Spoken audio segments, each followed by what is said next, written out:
açıklaması önüme düştü. Faiz Bey de artık sosyal medya üzerinden veriyor anlaşılan bazı mesajlarını. O yüzden onu sizlere okuyarak başlamak istiyorum. Faiz Bey'in mesajından. Çünkü önemli ifadeleri dikkatimi çekti. Burada Cumhuriyetçi Türk Partisi'ne de mesaj veriyor. Hemen okuyorum sizlere. Onunla başlayalım. Diyor ki Başbakan Faiz Sucuoğlu, Covid ve şimdi de bölgesel savaşların gölgesinde çok zor bir yakın gelecek bizleri bekliyor diyor. Bakın çok önemli bir açıklama olduğu da ilk satırdan anlaşılıyor. Covid diyor, şimdi de diyor ardından bölgesel savaşların gölgesinde çok zor bir yakın gelecek bizleri bekliyor. Hükümet kurma çalışmalarında ekonomik ve mali tabloyu dikkate alarak güçlü bir koalisyon için CTP'nin de kapısını çaldık. Ama her zamanki gibi CTP sorumluluk almamayı gelenek haline getirmiş ve görev almaktan kaçınmıştır diyor. Şimdi ise nedense bir anda bu ülkede yaşadıklarını ve ülkenin sorunları olduğunu hatırlamışlardır. Yapılan son zamların nedeninin tümünü mevcut hükümete yüklemenin çok da doğru bir tavır olmadığını CTP de çok iyi bilmektedir diyor. Kıptekin Aksa'ya borcu 850 milyon TL iken Aksa'yı KKTC'ye getirenin alım garantili anlaşmayla önemli bir pazar yaratanın CTP olduğunu hatırlatmak gerekir diyor. CTP'nin kafa karışıklığı bu ülkeye yeterince zaman ve mali kaynak kaybettirmiştir. Halkımız CTP'nin siyasi gelgitlerini, kafa karışıklığını çok iyi bilmektedir. Kıbrıs Türk halkı her seçimde UBP'ye desteğini ve güvenini artırmaktadır diyor. Son 1,5 yılda UBP'nin adayını Cumhurbaşkanı yapmış, bizleri de %40 oy ile iktidara taşımıştır diyor. Burada mesajı CTP'yedir ama diyor ki kendisi, diyor ki Sayın Sucuoğlu, Aksa'yı diyor, Aksa özel şirket biliyorsunuz, Kıptek'e elektrik satıyor. Ve bu şirketi diyor Kıbrıs'a getiren ve sözleşme imzalayan CTP'ydi diyor. Şimdi elektrikte ortaya çıkan bu yeni durum belli ki daha çok konuşacağımız bir konu. Hele bu ayın sonunda yeni faturalar geldiğinde sosyal medyada patlama olacağı kesin. Faturaların basılıp tepkilerin ortaya konacağı kesin. Herkes paylaşacak faturayı, nasıl çıkacağız içinden, nasıl ödeyeceğiz diye. Gerçekten çok ciddi farklılıklar olacak. Akaryakıtta da bu son bir ay içerisinde dün ikinci zam geldi biliyorsunuz. Akaryakıta zam geldiği anda bileceğiz ki elektriğe de gelecek. Nitekim bunu otomasyona bağladıklarını açıkladılar. Bir hesaplamaya göre yeni bir zam daha, yani bu ödemediğimiz faturalar, daha gelmeyen faturaların üstüne elektrikte bir artış daha gelecek.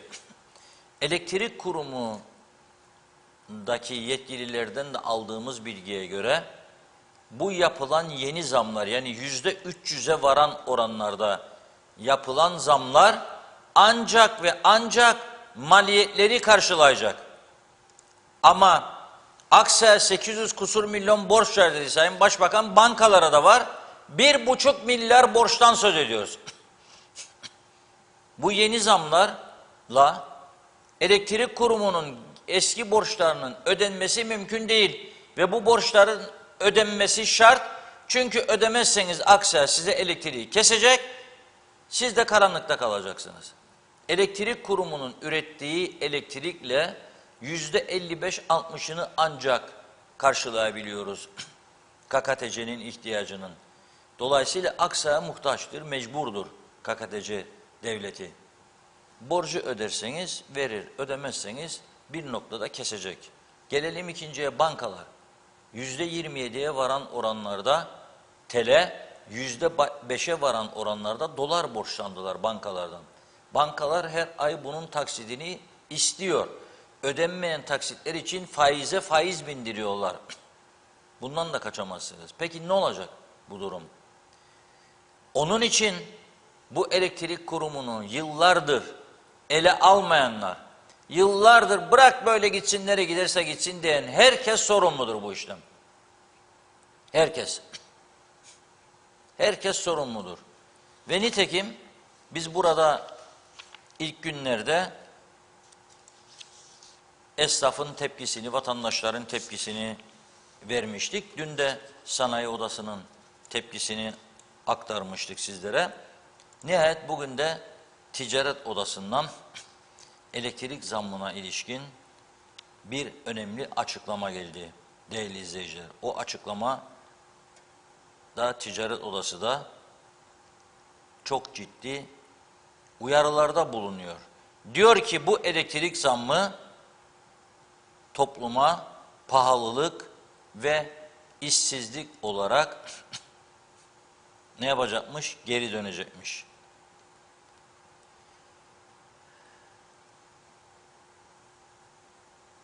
Şöyle diyor, etkileri diyor bu elektrik zammının yıkıcı olacak. Ülkede yaklaşık 10 yıldan beri elektrik sorunu tartışılmasına rağmen elektrik üretim ve dağıtım sisteminde herhangi bir yenileme yapılmadı diyor. Güneş enerjisinden en iyi şekilde yararlanmak gerektiği halde bu olanak yeterince kullanılmadı. Akaryakıta bağlı üretim ile kötü dağıtım sistemi bizi fiili elektriksizlik demek olan pahalı elektrikle yüz yüze bırakmıştır. Bu acı sonucun nedeni KKTC'de egemen olan popülist siyaset anlayışıdır. Elektrik üretimi ve dağıtımı konusunda tam bir çıkmaz ile karşı karşıya bulunuyoruz diyor. Hükümetin gerekli olan köklü dönüşüm için tedbir almaya başlamak yerine verimsiz sistemin bedelini elektrik tüketicisine ödeterek aynı sistemi devam ettirme yolunu seçmiştir. Bu tutum kabul edilemez diyor. Bu tutum bugün için çözüm üretemediği gibi geleceğimizi aydınlatacak nitelikte değildir. Yapılan zam geri alınmalı ve elektrik fiyatları kilowatt saat başına 2 TL'yi geçmeyecek şekilde düzenlenmelidir. Bizde 4 TL'ye kadar çıkıyor. Dikkatinizi çekerim. Zamlar ekonomik şartların dönmesini önlemeyecek şekilde zamana yayılarak yapılmalıdır. Daha önce uygulanan çoklu tarifeye dönülerek elektrik tüketiminin zamana yayılması gerekmektedir. Ekonomiye ve ailelere çok büyük bir yük oluşturan elektrik harcamalarının vergiye tabi olması kabul edilemez. Elektrik faturaları üzerinden alınan KDV derhal sıfırlanmalıdır. Bu konuda Rum yönetimi de dün Rum Bakanlar Kurulu bir karar aldı. Sıfırlamadı ama 19'dan 6'ya çekti elektrikte KDV miktarını. Şimdi onu da sizlere aktaracağım. Kıptekin diyor yönetim kurulu hükümetlerden bağımsız görev yapacak şekilde oluşturulmalıdır. Ben burada boğazımı yırttım söyle söyle. Her 8-10 ayda bir hükümet değiştiğinde siz Kıptekin de, toprak ürünlerinin de, kooperatifin de, vakıfların da, efendime söyleyeyim Süprüvex'in de yönetim kurullarını değiştiriyorsunuz. Ve devamlı yönetim kurulu üyeleri değiştikçe hatalar da artmaktadır, yanlışlar da artmaktadır. Bir yığın iddialar gündeme gelmektedir. Bu kurumlarda gittikçe batağa gömülmektedir. Bu kesin, tartışılması bile gereksiz. Ama devam ediyor. Meclistekiler memnun. Ne sistemi değiştirdiler, ne de sistemin değişmesini önledik bir proje hazırladılar. Yoktur ortada, böyle bir şey yok. Ne olacak elektrik kurumu? Biz yönetseydik daha iyi yönetirdik diyor muhalefet. Siz de geldiniz. Siz de yönettiğinizde bizim zamanımızda bu kadar borç yoktu ama bak şimdi oldu. Oldu. Böyle bir tepkisi var.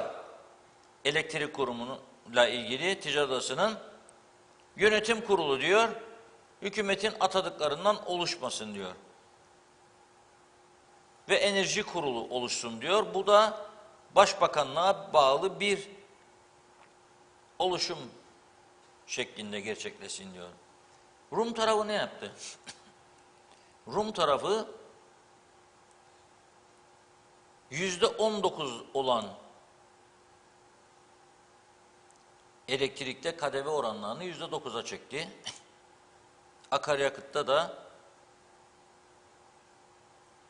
%19'dan 6'ya çekildi KDV oranları. Fakat burada ilginç bir şey söyleyeyim. Buna rağmen akaryakıt fiyatları neredeyse %50 oranında KKTC'den daha pahalı şu an itibariyle.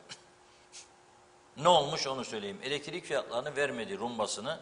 Fakat akaryakıt fiyatlarını bu KDV indirimine rağmen ne olduğunu açıkladı. 1 litre 95 oktan benzin 1 lira 1 euro 44 sent.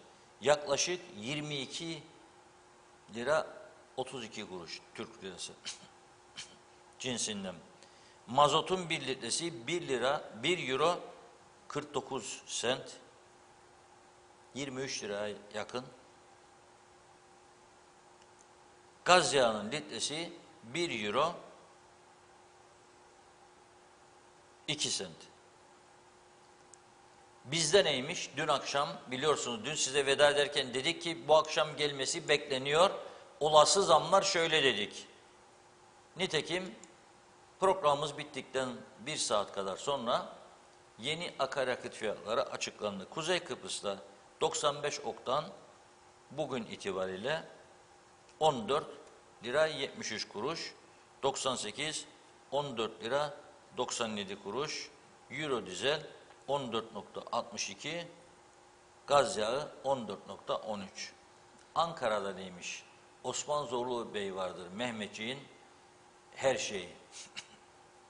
Tedavi maksadıyla bulunduğu Ankara'da bir benzin istasyonundan da görüntü çekip bize yollamış. Baktık ona da. Ankara'da 95 oktan benzinin litresi 18 lira 9 kuruş, mazot 19 lira 2 kuruş. Yani Kuzey Kıbrıs'ın bayağı üstünde. Ve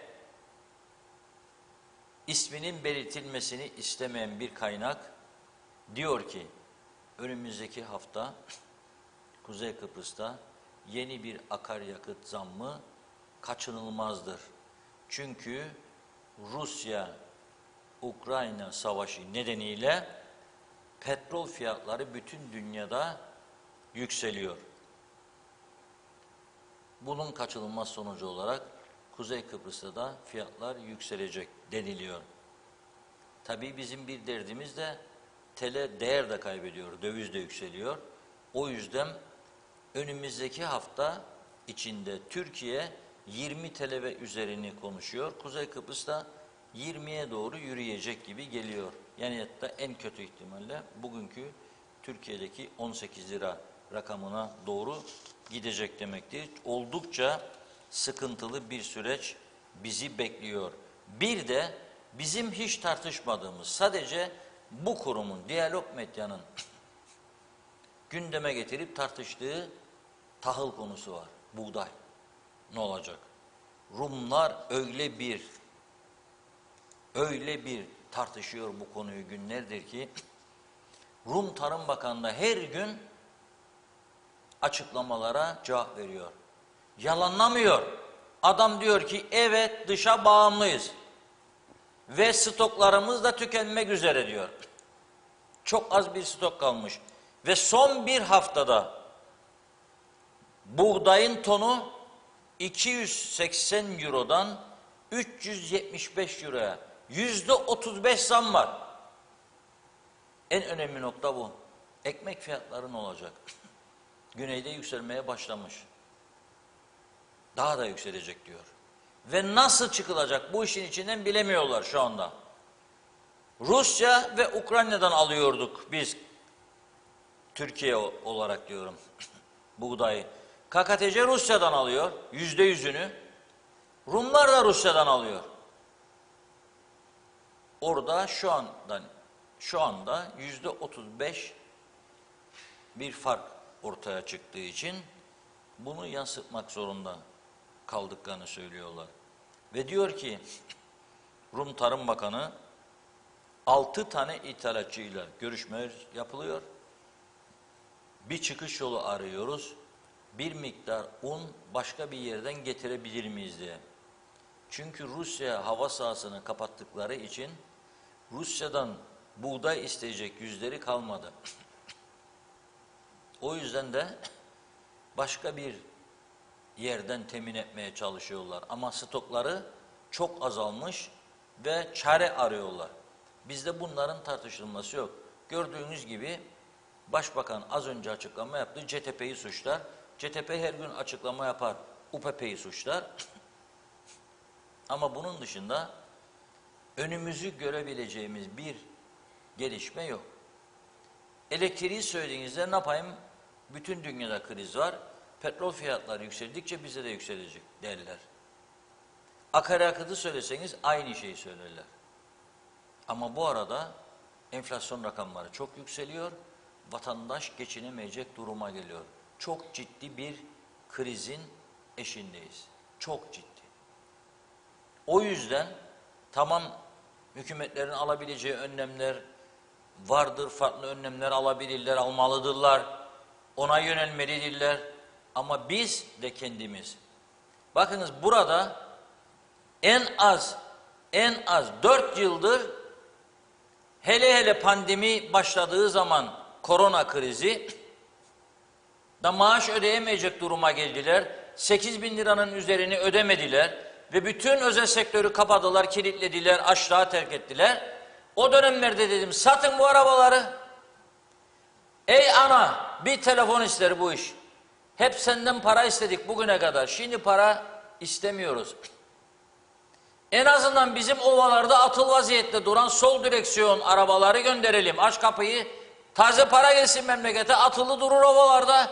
Bunu bile yapamadılar. En basit iştir, söyleyeyim size. Bunu bile yapamadılar. Devamlı Türkiye'den gelen giden heyetleri var. Ticaret odası, sanayi odası, geliyor gidiyor, iş adamları, Gonya Ticaret Odası, ne bileyim Mersin, Tarsus, hepsi gelip gidiyor. Onlardan rica etselerdi, onlar Türk hükümetine çok yakın, onlar bile açardı bu kapıyı. Açardılar bu kapıyı. Ne olacak Kıbrıs'tan 5.000 tane, 10.000 tane arabanın Türkiye'ye gidip bir anda gider. Fikir üretmek lazım. Krizlerde çare üretmek lazım. Hep bizdekiler ne yapalım işte oldu bitti maşallah inşallah, yükleyin yükleyebildiğiniz kadar, ödeyebilen ödesin, ödeyemeyen çöksün. Böyle bir anlayışla bir ülke ileri gidemez, yönetilemez. Nitekim acı sonuçlarını şimdi görmeye başladık ve daha da göreceğiz. Daha da göreceğiz. Yani kötü gün şeyi olmak istemiyorum. Savunucusu ve öcü korkusu veren bir adam asla olmak istemiyorum. Ama yıllar öncesi görebildiklerimizin bugün gerçekleştiğini gördüğümüz için de çok üzülüyoruz. Yani bütün dünya sallandı bir koronada ve biz hiçbir şey olmayacağını düşündük. Hep laf, ana vatan arkamızda gönderir nasıl olsa. Ha, göndermiyor şimdi. Ana vatan gönderir. Olur mu ya, ana vatan kendi insanı da orada bekliyor. Kendi insanı da sıkıntılı. Bütün sektörler orada şikayetçi gelişmelerden. Akaryakıt krizi, elektrik zamları, işsizlik. 10 milyon civarında işsiz var Türkiye'de. Ne olacak? Siz çare üreteceksiniz. Hiçbir şey yapmadılar. Hiçbir şey. Ovalarda atılı binlerce araba var sol direksiyon. Önce onları sat, sonra diğerlerini. Ama benim duyduğum tam tersi bir şeyler yaptılar. Yaşlı arabaların girişine izin veriyorlar yurt dışından. Eskiden 3 yaşın üstü almazlardı. Şimdi 5 ve üzerinde alıyorlar duyduğum. Belediyelerin yaptığı araç ister belediye kendisi, iş araçları hep eskimiş, çürümüş, İngiltere'de ne kadar varsa atıl vaziyette, sokakta dökülü. Birilerine bir iş çıkarsınlar diye getiriyorlar. Sonra da parça istiyor, kalıyor yollarda. Neden yapmıyorsunuz? Vinci bozuktur diyor. Niçin bozuk? Parça bekler. Ne parçası bekler? Namaya aldın be kardeşim bu arabayı. Kimse sormuyor. Hesap sorma diye bir durum yok. Hesap verme de yok. Sorumluluğundan olacak. O yüzden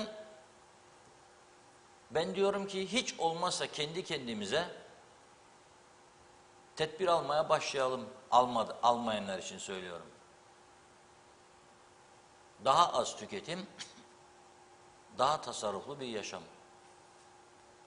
Yani bazıları zannetti ki geçen gün dedim ki işte yaz geldiğinde kovayı döküp başımızdan aşağı duş yapacağız. Şaka ettiğimi zannettiler. Yok ben şaka etmedim. Şaka etmedim. Hatta araştırma da yaptım. Eskiden insanlar 100 yıl, 150 yıl önce nasıl duş yapıyorlardı? Bazı yerlerde küpler varmış. Küp dolduruyor küpün içerisine 2-3 kova su. Adam giriyor çıkıyor, sonra kadın giriyor çıkıyor, sonra çocuk giriyor çıkıyor. Tasarruf.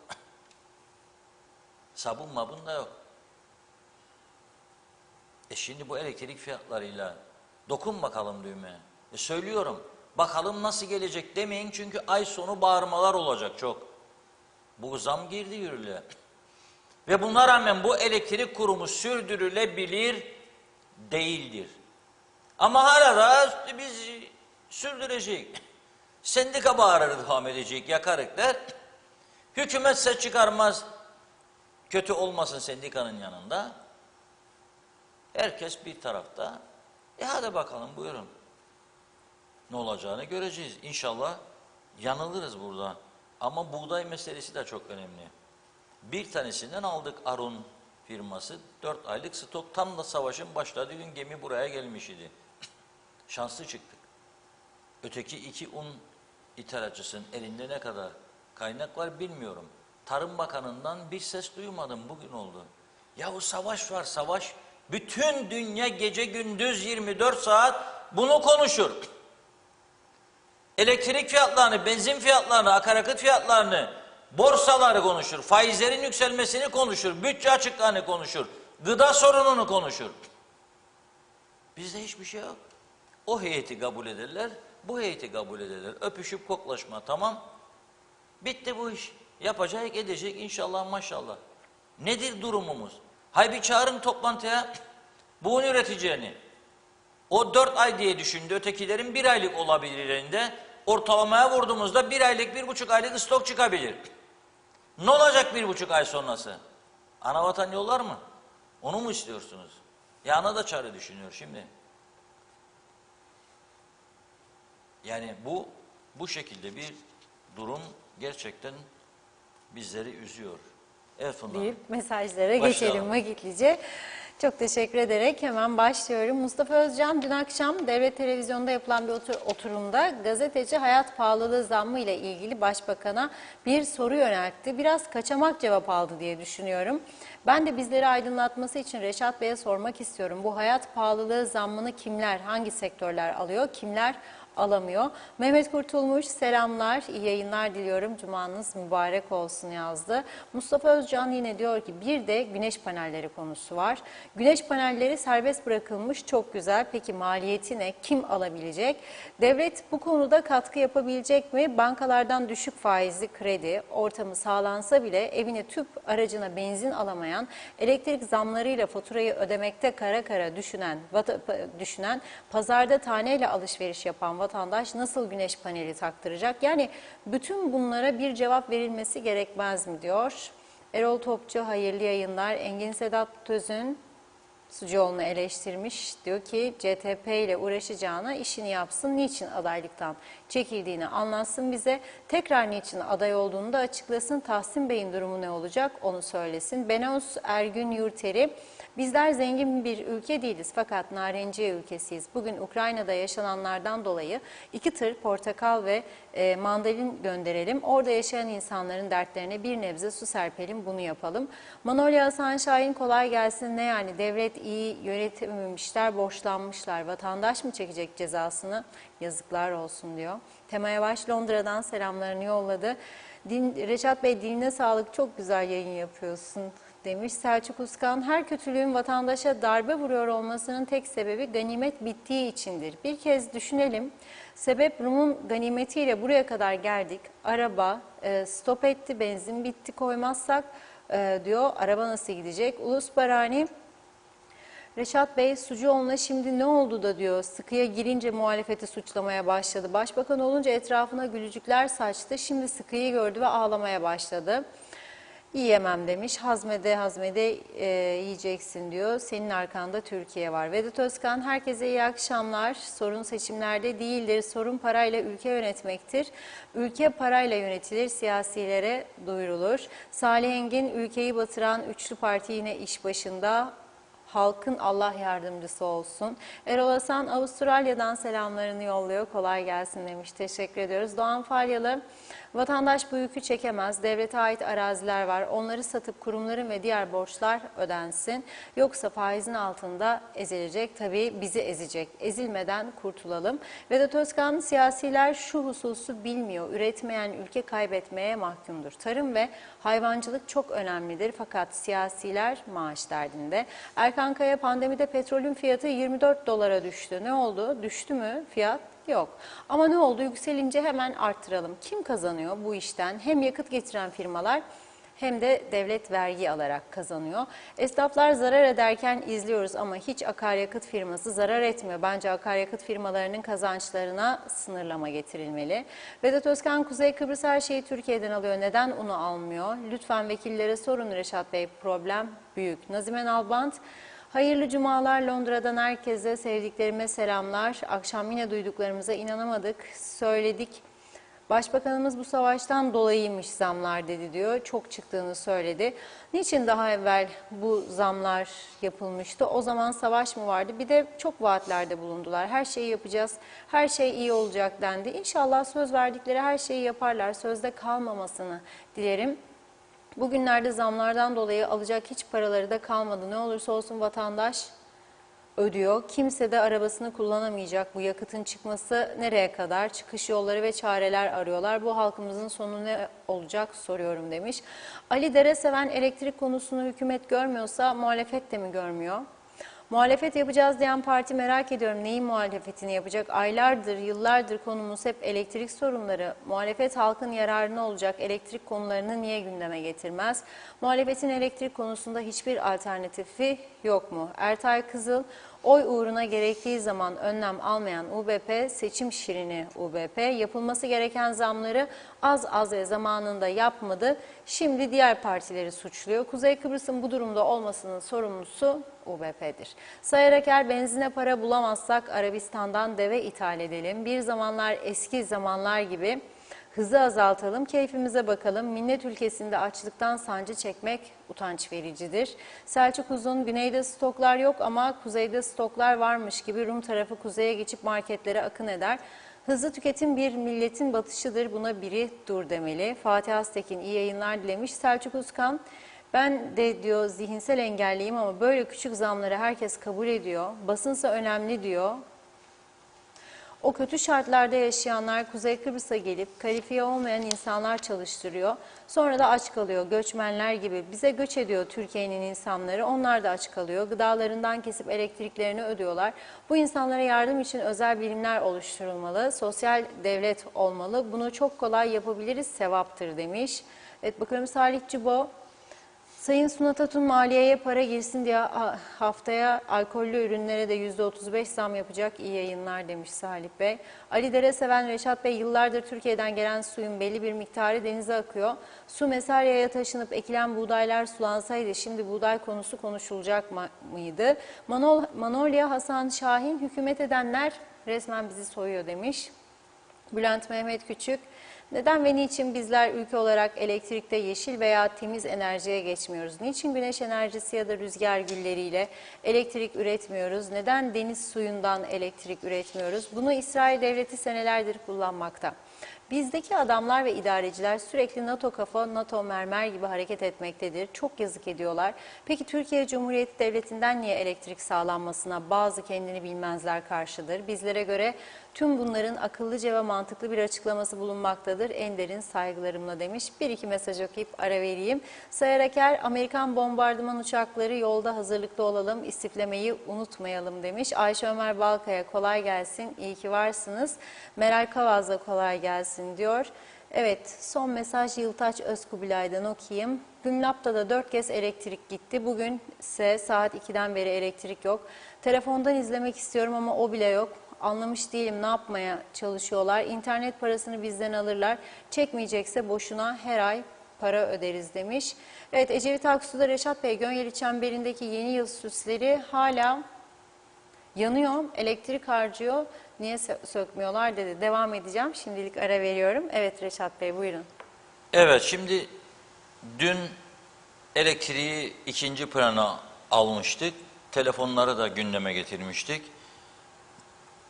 Gerçekten ilginç bir durum. Telefonlar konusu. Bir dokun bin ah işit derler ya. Telefon dairesinin üzücü durumuyla ilgili bugün bize çok ihbarlar yağdı. O konularda görüşmelerimizi başlatmış bulunuyoruz.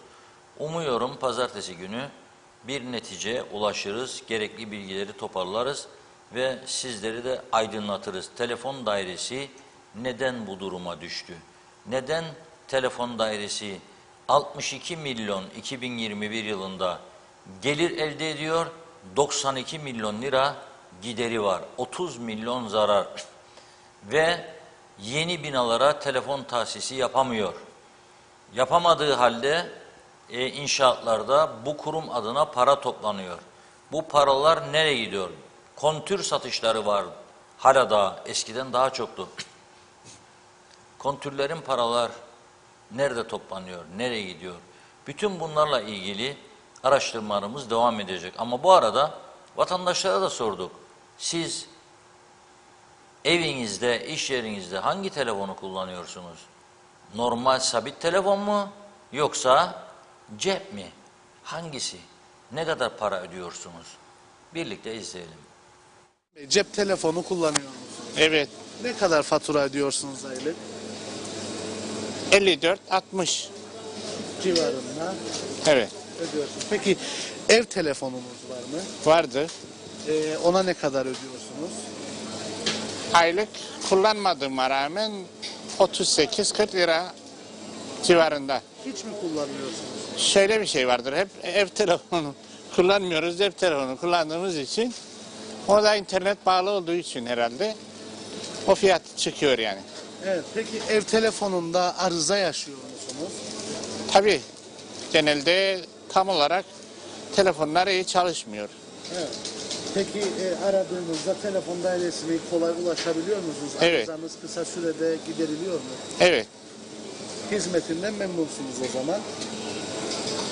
Yani hizmetinden memnun dediğimde lazımdır ki yani istediğin şeyi söyle telefonu çevirdiğinde herhangi bir arıza göstermemesi gerekiyor. O istenen şeyleri mutlaka yani sağlayamadıklarını da görüyorum yani. 100 lira civarı. 100 lira civarı. Peki ev telefonunuz var mı? Ev telefonu yok. Neden taktırmadınız? Vardı, iptal ettim. Şimdi herkes cep telefonu kullanır diye. Gerek duymadık. Gerek duymayın. Ne zaman iptal ettirdiniz? 10 yıl oldu. 10 yıldır evde telefon Var ama yok. var ama yok. Peki ne kadar ödüyordunuz mesela 10 yıl önce ev telefonu? Çok zaman geçti, unuttum. Hatırlamazsınız. Hatırlamam. Evet. Peki bugün icap ederse tekrar taktırmak ister misiniz ev telefonu? Yani gereksinim duymadık. İnternet de şimdi wireless'tir diye. Çoğu insanlar zaten ev telefonunu internetten dolayı tutar. Şimdi internet daha telefona bağlı olmadığı için. Her şey cep telefonu oldu. Öyle. Cep telefonu kullanıyor musunuz? Evet. Ne kadar fatura ödüyorsunuz aylık? 160 160. Peki ev telefonunuz var mı? var. Kullanıyorsunuz onu da. Kullanıyoruz. Daha çok kullanıyoruz. Daha çok. Ona ne kadar ödüyorsunuz? Vallahi onu eşim ödediği için bilemeyeceğim. Peki şunu sorayım. Arıza gösteriyor mu zaman zaman? Bazen arıza gösterir, haber veririz. Sağ olsunlar gelirler bakarlar. Hızlı mı? Sıkıntı yaşamadım ben o konudan. Yaşamadım. Yani memnunum. Cep telefonu kullanıyor musunuz? Evet, aynen. Ne kadar fatura ödüyorsunuz aylık? Yaklaşık 95. 95 lira. Evet. Ev telefonunuz var mı? Yok, ev telefonum yok. Neden taktırmadınız? Taktırmadık, gerek duymadım. Cep telefonu var çünkü, internetimiz de var. Daha mı kolay? Daha iyi, daha kolay. Evet. Zaten bu pandemiden dolayı artık hiçbir şeyle uğraşamıyoruz çünkü. Hayatımızda cep telefonu oldu. Evet, aynen öyle. 150. 150. Ev telefonunuz var mı? Yok. Neden kullanmıyorsunuz? İhtiyaç duymadığımız için. İhtiyaç. Cep telefonları var diye hiç şey yapmadık. Hiç mi bağlatmadınız? Hiç bağlatmadık. Hiç bağlatmadınız. Mesela o sitede yoktu zaten. Hiç bağlantılı yoktu hiçbir şey. Telefon bağlantısı yok. Yok. Evet. Ona ne kadar ödüyorsunuz? Değişiyor o işte. 60, 70, 80. Onu daha az kullanıyorsunuz. o Evet. zaman. Peki arıza yaşıyor musunuz ev telefonlarınızda? Yaşıyoruz. Yaşıyorsunuz. Ne sıklıkla? O sıklığı veremem size ama fırtına olduğunda Genelde yaşıyoruz. genelde yaşıyoruz, evet. Evet. Peki arıza olduğu zaman hemen aradığınızda gelip tamirini yapıyorlar mı yoksa zaman alıyor mu? Vallahi bana bu kadar zamandır böyle bir hafta içerisinde gelip tamir ediyorlar. Bir hafta içerisinde. En geç. Evet. Arıyorsunuz, haber veriyorsunuz. Arıyorum, yazdırıyorum daha doğrusu orada. Arıza diye bir bölüm var. Yazdırıyoruz, numarasını da veriyoruz. Bir hafta içinde falan maksimum geliyorlar bize. Ev bölgesinde olduğumuz için belki öyledir, bilmiyorum ki. Çünkü biz Hasbot'ta oturuyoruz. Santral da sanayi bölgesindedir. Santral arızası olduğu zaman zaten hemen hallediyorlar da hat koptuğu zaman işte bir hafta içerisinde gidip bakıyorlar. 140 lira falan 140 civarı.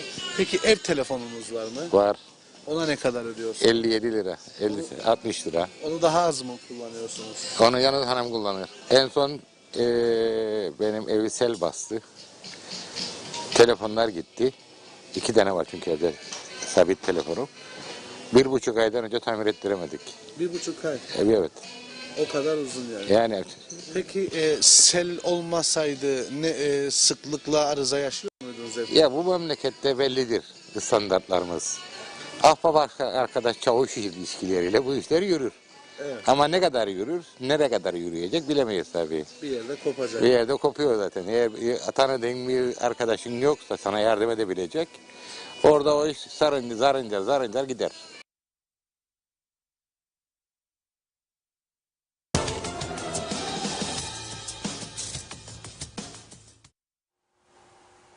Evet, izledik. Vatandaşlar ne diyor? Sabit telefonu varsa kullanmıyor. Maktu ücret adı altında bir ücret her ay ödüyor. Veya telefon istiyor, telefon yok. Dolayısıyla cep telefonuna sarılıyor. Ve dün yazmıştık gazetemizde, manşetteydi. Düşünün siz devletin 62 milyonluk gelirine karşılık telekomünikasyon dairesinin 62 milyon geliri var. 90. Teslim ve Turkcell'in 400 kusur milyon geliri var. Aradaki fark çok büyük.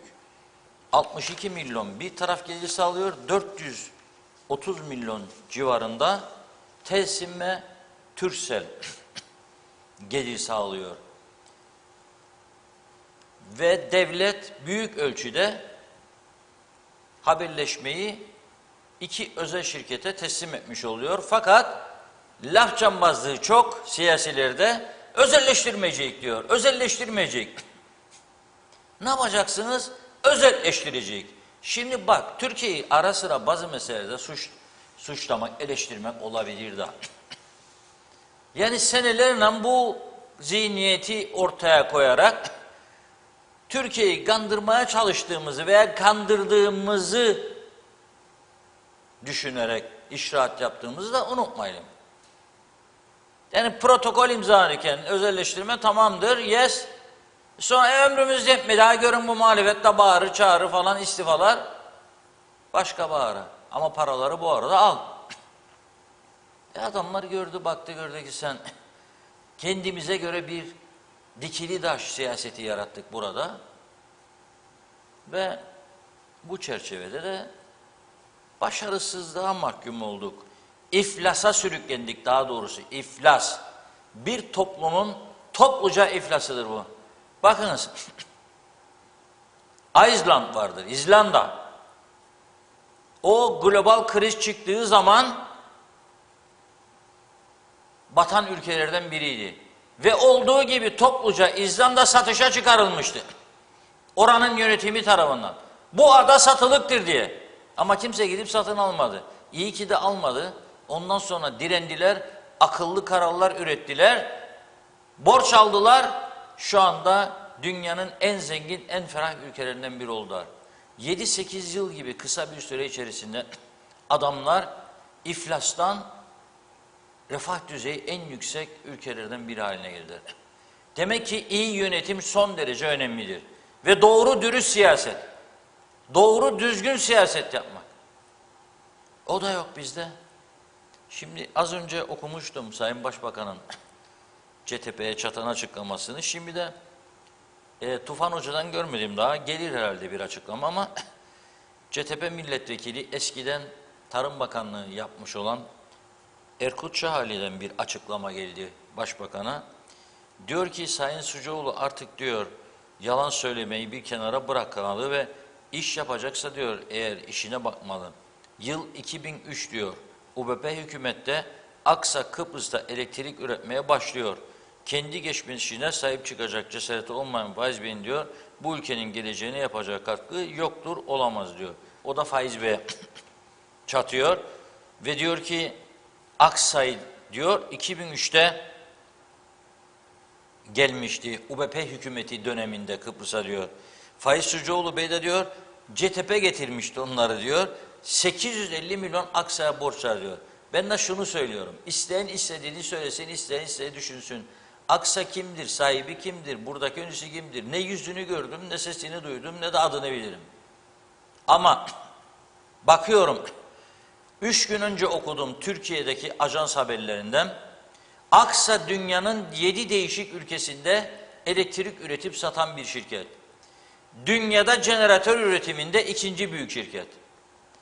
Buraya zamanında kim getirmiş, o getirmiş, bu getirmiş ben bakmam. Efendim bağlıya zarara vermedi. Siz zarara işletmeye alıştınız. Elektrik kurumunu, Teknecik santralını, o özel sektörde zarar etmek istemez. Hangi akıllı adam zarar etmek ister? Hangi adam? Yumurta satıcısı oldunuz, çiftlikten yumurtanın düzinesini 20 liraya aldınız, 19'a mı satacaksınız, 15'e mi? Bunlar öyle yaptı. 20'ye mal etti, 15'e sattı. Tedbirini almadı. 2, devlet kuruluşlarında bol keseden elektrikler harcandı, kimse durmadı. Kimse lambaları kapatmadı, klimaları kapatmadı, hesap sormadı, bir de döndü parasını ödemedi. Daha başka, belediyelerin elektrik borçlarını Bakanlar Kurulu kararı alırmış, yetkisi varmışmış, bir anda sildiler. Bir anda bir miktar elektrik borcunu sildiler. Bu arada birçok bölgeden bizi izlediğine dair vatandaşlar fotoğraflar geliyor. Bizim kaptan pilot böyle akıl etse de böyle yanından birkaç tanesini verse insanlar da dese ki yolladık Reşat Bey'e yayın ederken de görelim Akçay'dan, Mausa'dan, Mor Menekşe'den her taraftan geliyor. Bak bu Mehmetçik'ten. Evet, güneyde çalışmaya hazırlananlardan biri. Ev televizyonları görüyorsunuz değil mi? Saat 16:30 oldu mu bütün işleri bırakıyoruz diyor bazı vatandaşlar. Ekran karşısında gündem özeli izliyoruz. Herkese çok teşekkür ediyoruz. Amacımız ülkemizi iyiye, gitmesi yönünde bizi yönetenleri teşvik etmek, icraata teşvik etmek, doğru yolu bulmalarına yardımcı olmak, halkımızın refah düzeyinin yükselmesi için çalışmak. Fakat bir de düşünün, bunları konuşmasak, söylemesek neler olurdu bu ülkede? Ne enkazlar daha görürdük? Neler olurdu, neler? Ve burada artık öyle bir noktaya getirdiler bizi ki örgütleri de itelemeye çalışıyoruz. Yok ki kafa kaldırsın, yok ki isyana kalksın, yok ki hükümetle savaşsınlar ya da parlamentoyla. Hayır, demokrasi çerçevesinde, demokrasinin kuralları çerçevesinde, ama artık konuşmak, üretmek geç bile kaldık çok. Mesela Ticaret Odası'nın bu açıklaması, hani siyasiler yönetmesin artık, siyasiler yönettiği için bu hale geldi.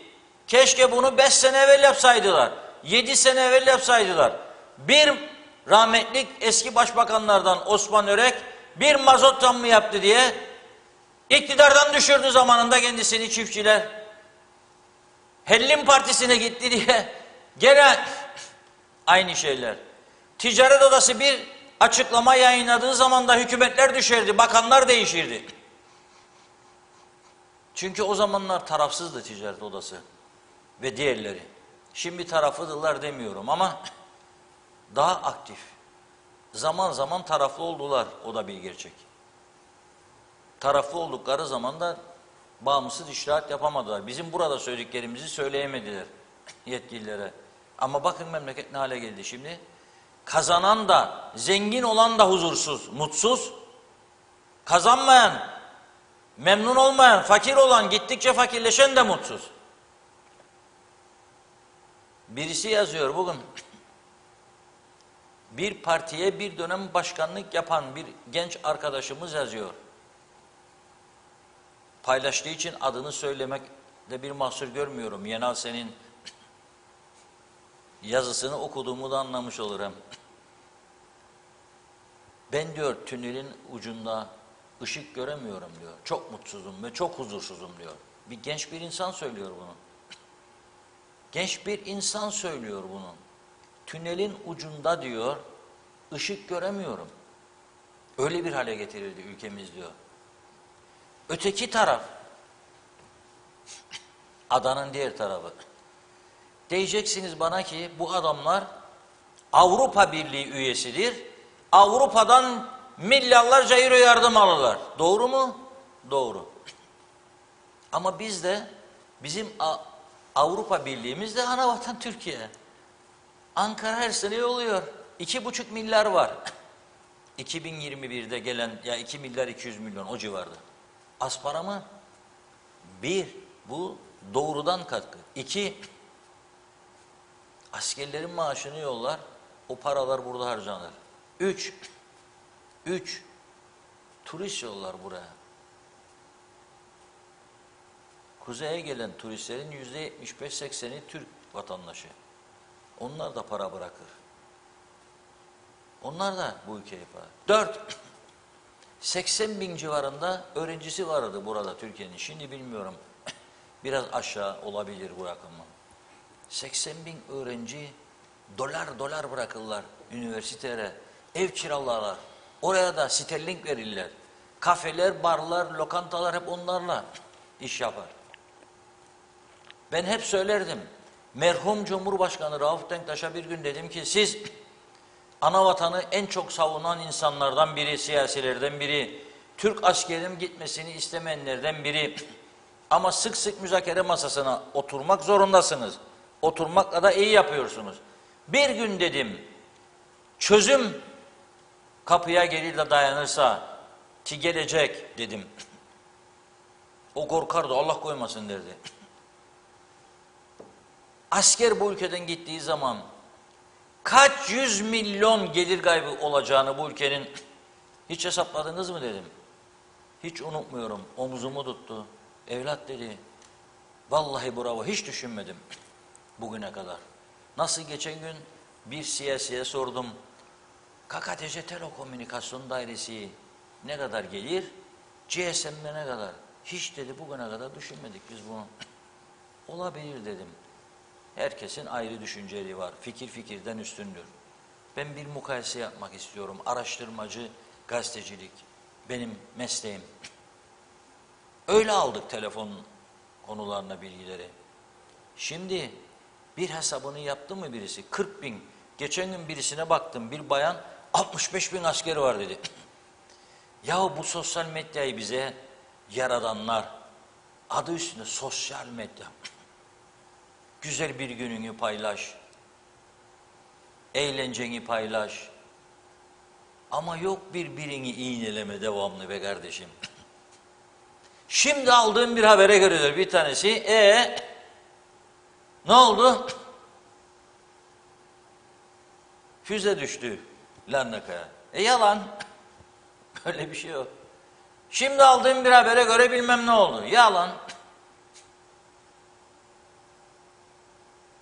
Güzel şeyleri paylaşalım. Ama bakıyorum 65 bin askerdi diyene çok şaştım o gün. Nerede bu 65 bin? Nerede bu 40 bin? Rum'da 40 bin iddia eder. Nerede? Gösterin bakalım bana. Diyelim ki 40 bin asker. 10 liradan harcadığında 400 bin 10 lira olur mu? 100 liradan 4 milyon. 1000 liradan 40 milyon. Bu ülkeye düşer bu para. Ya kot alır, ya taklit tişört alır, ya saray önüne gelir, ya Girne Caddesi'nde mahkemeler önünde sandviç yer, ya kebap alır bir de ye, karnını doyurur. Bu para buraya düşer. Ama ne oldu? Türkiye bize müdahale ediyor. Nereye ediyor? Senelerce hiçbir şey yapmadı, sana bıraktı. Ya da bazı fikirler verdi. Sen daha iyisini düşünürsen yap bakalım, kim tutacak elinden seni? Hani? Sana defalarca sordular. Ne düşünürsünüz bu en önemli iki ekonomik sektörünüz hakkında? Elektrik ve telefon. Vallahi bizim gündemimizde özelleşme yok dedi bir kanat. Öteki kanatta vallahi biz isterik de muhalefet işte sendikalar falan efendim anlarsınız ha biz de siyasetçiyik öyle mi? Peki ne yapacaksınız? Ya böyle götürelim ne şiş ne kebap. Şimdi şiş dayandı kebap dayandı. Ne yapacaksınız? Aksa'ya 850 milyonu nasıl ödeyeceksiniz? Ödemediğiniz zaman adam çekerse fişi de vermez yarından sonra size ne yapacaksınız? Adamlara şikayet etme hakkınız var mı? 850 milyondan söz ediyoruz burada. Var mı hakkınız? Yoktur. Neden böyle oldu? Çünkü siz hiçbir zaman hesaplı davranmadınız. Siz yolsuzluk iddialarını yargıya taşımadınız. Çok önemli bir şey daha okuyacağım size bugün. Bir eski başbakanımızın hani tatildeydi, şimdi tam yerleştiğini söylüyor. Dün akşam gündemimize gelen bir açıklaması. Türkiye'de Halk TV'ye konuşmuş. Az sonra onu da aktaracağım sizlere. Enteresan bir durum. Siyasilerin birbirlerine karşı söylemlerini de ortaya çıkaracak bir olay. Ama önce bunu tamamlayalım. Peki şu an soruyorum. Nedir Kıptek ve telefon dairesiyle ilgili düşünceniz? Hiçbir şey yok. Jeneratör geliyormuş. Yusuf Avcıoğlu'nun paylaşımını okudum bugün. Çift taraflı kullanılabilecek jeneratörlermiş. Yani gaz geldiğinde gaz yoksa motorin. Diyor ki bunun tek gaz gelsin de depoları kurulsun seneler ister diyor. %40 otomatik artacak diyor bu santral devreye girince maliyetler, yakıt maliyeti. O da diyor zam olarak gelecek bize diyor. Şimdi elektrik mühendisi bir arkadaştır. Hesabını kitabını nasıl yaptı bilmiyorum. Ama böyle bir iddiası var. Öte taraftan sen kapatmıyorum dediğin telefon dairesini açık tutmaya devam ediyorsun.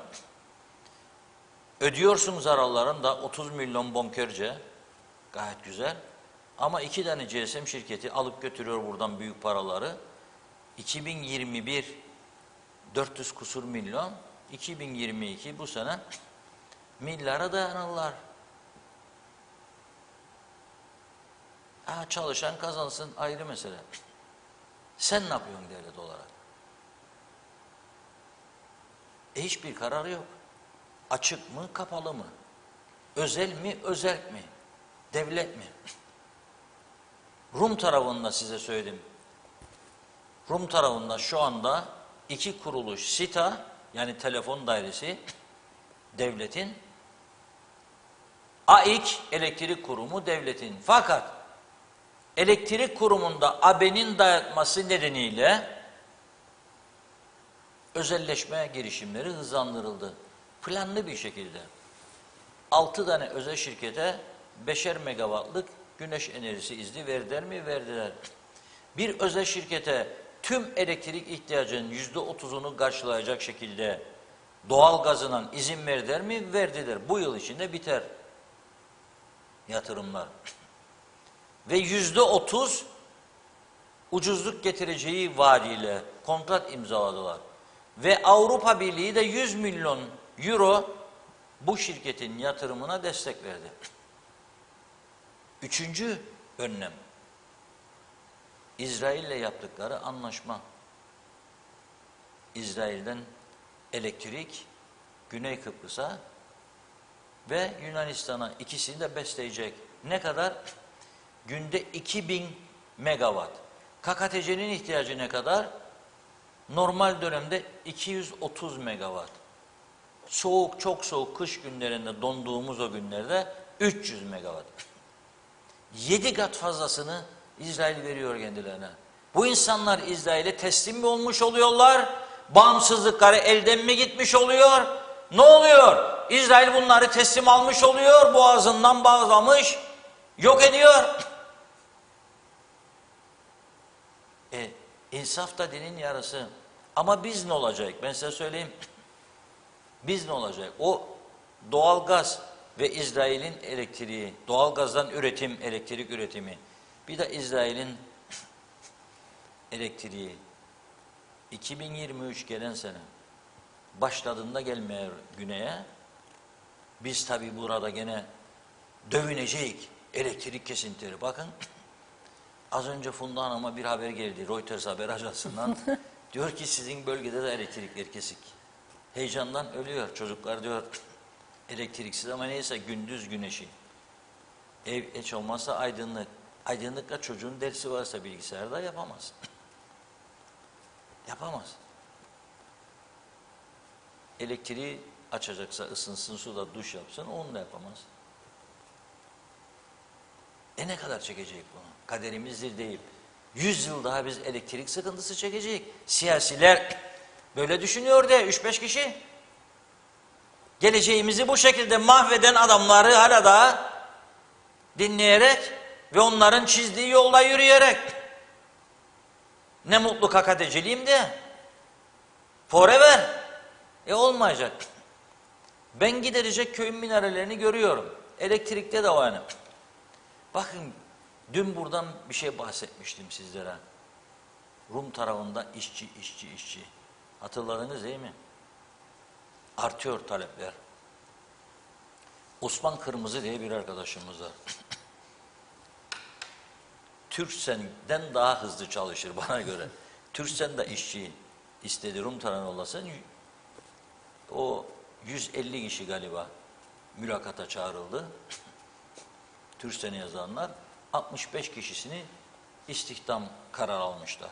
Bu arkadaşımız 230 kişiye iş bulmuş son 1-2 ay içerisinde. İş yeri de çoğunun Ayanapa, eğlence merkezi, table dance falan filan, oralarda çok olur. Yüzme havuzlarına köpüklü partiler.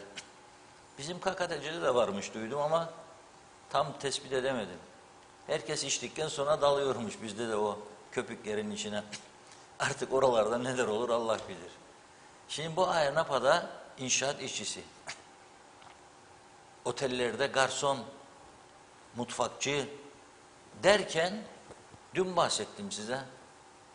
Bazıları güldü. Bakın ne yapıyor bu kadın? Masaj yapıyor, masaj.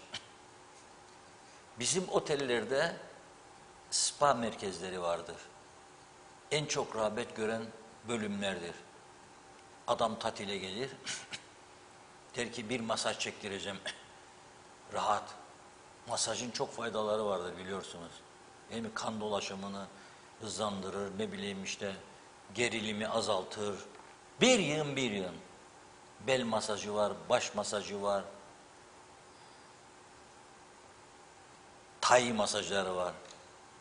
Taş masajı var, taşı dizer üzerinize. Ben hiç başvuru olacağını beklemezdim. 4 tane demiş Rum otel sahibi. 4 tane bayan masör isterim. Daha bu Osman arkadaşımız ilan milan vermediği bir yere sosyal medyada Facebook hesabından paylaştı. Ben de oradan gördüm. Bak ne oldu ya dedim bugün aradı beni. Sormayın dedi bana. 7 kişi geldi dedi. Ya bunlar Kıbrıslı Türk. Yani Rum'tana geçebilir kimlikler. Evet. Çok iyi dedim. 3 tanesi biliyormuş. Yani eğitime de ihtiyacı yok. 4 tanesi bir ayda masör olacak. 1 ay eğitim işe başlayacak. 1 ay. Onun garantisinde otel veriyor. Biz Bali'den getiriyoruz buraya. Ben hiç görmedim, duymadım otellerde yerli masör.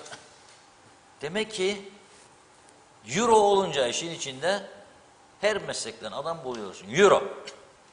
Ne kadar? Yeniler diyor şu öğrenecek işi 800 euro. Uzman olanlar ayda 1200 euro. Uzman olanlar 1200 euro alacak diyor. Ayrıca yatacak yer verecek diyor. 1200 lira fena para değil. Yani bugünkü euro kurunu koyarsak 18-19 bin lira yapıyor. Eğer yatacak yer de verirse tasarruflu gidersen orada güzel para gelecek demektir. Çok mu mesajlar? Var tabii. Yani ama biraz daha devam. Peki. Tamam. Devam edeceğim. Biraz mesaj okusun Funda Hanım. İstese girmesin. No istes today. Bugün istes yok. Ama şey yapacağım. Size güneydeki bir tablo geldi elime. Bu 230 kişi Osman Kırmızı'nın aracılığıyla gidenler hangi yerlerde daha çok istihdam ediliyor ve hangi yerler ne maaş ödüyor? Kural vardı. Türk'ü, Rum'u yok bu işin. AB normları çerçevesinde maktu basılmış şartname var elde.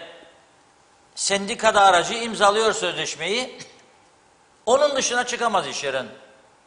Şimdi biraz sonra onları okuyacağım. Buyurun Funda Hanım. Hızlıca başlıyorum. Eda Bilginsel Aksoy'da kalmıştım. Her ayın 3'ünde bankadan maaşımdan elektrik faturam kesilir ve kuruma gönderilir. Ay daha bitmedi. Bugün mesaj geldi 31 Mart için bir fatura daha. Hani zamlı fatura bir ay sonra gelecekti. Pes vallahi bu kadar olmaz diyor. Doğan Faryalı bu durumda ne yazık ki araba çalışmayacak, yerinde paslanacak demiş. Erkan Kaya da ne diyor ünlü bir düşünür? Bırakın Ayşe abla, Fatma abla fiyatları kontrol eder. Şimdi geldiğimiz yer bu nokta. İlyas Sağlam, evet iyi yayınlar diliyorum. Sol direksiyon konusunu biraz açar mısınız? Sol direksiyon araçların hepsi kullanılmıyor mu? Vedat Özkan bir ülkeyi maliye kasasından para, sanayi, fabrika, turizm yönetir. Siyasiler paraya yön verir. Vekillik ve bakanlık hikaye. Siyasilere duyurulur. Ömer Bozkara vezirler... Reşat Bey'den bir şey öğrenmesini istiyorum. Bilgisi varsa bizi aydınlatsın diyor. Bizim ülkede Suriyelileri vatandaş yapmaya başlamışlar. Doğru mu? Nazime Nalbant, evet her gün değişik fiyatlarla satıyorlar marketlerde ürünleri. Halbuki lazım sıkı denetim yapsınlar. Hiç kimse de değişik fiyattan satmasın. Neden denetlemiyorlar? Herkes istediği fiyatı koyup satıyor. Halbuki denetim olsa kimse hayat pahalılığını bir nebze de olsa önlerlerdi demiş. Olan halka oluyor. Hiç bunları da konuşmuyorlar. Neden moral vermiyorlar halka? Bu konuştuklarından halkımız hiç memnun değil. Ferahlatıcı, hiç iyi haber vermiyorlar. Üzgünüm demiş Nazime Hanım. Mehmet Uluçaylı hayırlı cumalar, kolay gelsin. İsmet Ezel, Selsim yeni telefon dairesi diyor. Ben ayda 200, cebe 30 telefonu ödüyorum. Meral Kavas, bunlar hep beraber oldular. Vatandaşa ne verirler ki zam zam. Nasıl ödeyecek emekli maaşı? Aldığımız vereceğimizi karşılamıyor. Her şeye zam geldi. En kötüsü has elektrik güneş paneline ne zaman izin verilecek? Seçimlerde her şeye söz verdiler, hiçbir şey yapmıyorlar. Çok kötü günler bizi bekliyor. İsmet Ezer, Gazi Mosa'daki telefon dairesi bahçesi işgal altında demiş. Ahmet Halil, iyi yayınlar. Nazime Nalbant, evet haftanın sonuna geldik diyor. İyi güne iyi haberler çok istiyoruz. Tüm emeği geçen TV 2020 çalışanlarına iyi hafta sonu geçirmelerini dilerim. Hala Akyollar, o da iyi yayınlar, kolay gelsin demiş. Teşekkür ediyoruz. Mehmet Uluçaylı, telefon dairesi çalışanları özverili bir şekilde çalışıyorlar. İletişimden sorumlu olan yetkililer telefon dairesine şimdiye kadar ne yenilikler ve yaptırımlar yaptılar? Bence hiçbir şey. Bu nedenle çalışanlar da ellerindeki imkanları kullanıyorlar. Devlet para kazanmak isterse yatırım yapmalı. Siyasiler ancak o günü kurtardık, berikat versin derler, Allah kerim yarını diye düşünürler. Yaşar Aracı, her yere zam yaparlar, günün sonunda enflasyon oranı artırılarak Temmuz ayında maaşlara gene okkalı artış yapacaklar diyor. Erkan Erçika, Titanik gibi olduk demiş. Vedat Özkan, seçim uğruna siyasiler elektriğe kasıtlı olarak zam yapmayarak Kuzey Kıbrıs Devleti'ni zarara uğratmıştır. Bu konu tartışılsın.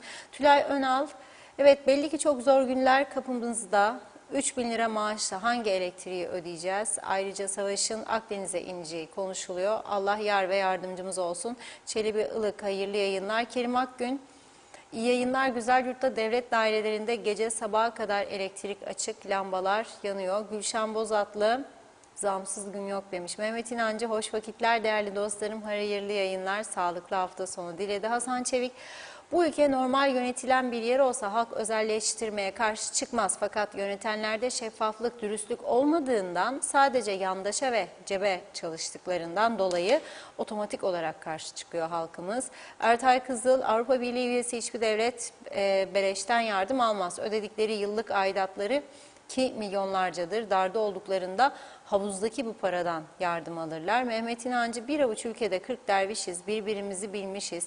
Herkes birbirini yemeye çalışıyor. Bu vaziyet dün başlamadı, yıllar önce başladı. Herkes bir an önce kendine gelmeli. Tek yumruk olunursa bu ülke uyanabilir. Aksi halde yıllarca sürecek bir kaosa doğru gidiyoruz. Selim Cansal, güneş enerji izin vermiyorlar diyor. Turgay Gezen, bu ülkede başbakanlık yapmış bir insanın Türkiye'de özel bir televizyon kanalına yapmış olduğu açıklamalar aslında mafya-siyaset ilişkisinin hangi noktaya geldiğinin açık bir itirafıdır.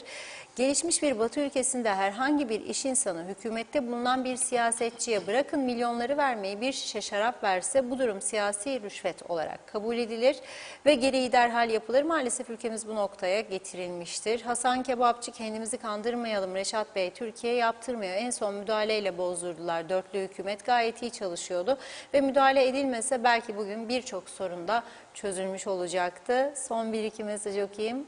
Çakır Bey diyeyim. Reşat Bey, 4 sene çalıştım. Aynapa'da teknisyen havuz temizleme bahçıvanlık görevlerini yapmış. Cengiz Boyacı, Ulusal Birlik Partisi'ne üye olanlar diyor zamlardan etkilenmeyecekler. Sebebi tümü kalburüstü sınıf. Ali Dereseven, hala daha jeneratör getirmeye çalışıyorlar. Reşat Bey, hakikaten ben aklımı kaçıracağım. Bu soruyu lütfen cevaplayın. Hala daha çok pahalı olan bu sistemde ısrar ediyorlar. Kuzey Kıbrıs güneş ve rüzgar bakımından dünyanın en şanslı ülkelerinden biri. Çok daha ucuz, temiz olan bu sisteme geçmeyi niye düşünmüyorlar demiş. Engel olan nedir? Lütfen bilirseniz buradan açıklayın. Necdet Mavigözlü, Kuzey Kıbrıs Birleşik Afrika Pakistan Cumhuriyeti'nden hayırlı günler diledi. İyi yayınlar. Evet Reşat Bey, oğlumun sağlık sorunlarından dolayı hastaneye gittiğimden dolayı sizleri pek izleyemiyorum. Çok geçmiş olsun Necdet Bey. Dün de programın sonuna yetişebildim ve o Afrika kökenli kadının videosunu ancak izleyebildim. Tamamen rezalet, bizim hiç görmeye alışık olmadığımız şeyler. Ben devamlı yazıyorum. Bu Afrika kökenli insanlar aşıdan da koronadan da daha önemli. Bunları devamlı gündeme getiriniz diye demiş. Önlem alınmazsa diyor bunlardan daha çok çekeceğiz. Son mesaj Doğan Falyalı'da, bu kuyu öyle bir kuyudur, dipsiz. Dipsiz kuyudan kovayla su çekmeye benzer. Nasıl olacak diyor dedi Doğan Bey. Devam edeceğim. Sözü Reşat Bey'e bırakıyorum. Yine buyurun. Bitirdiniz mi yani bu kadar Yo, daha hızlı var. hızlı? Daha var aslında Özelden, isterseniz. özelden geliyor.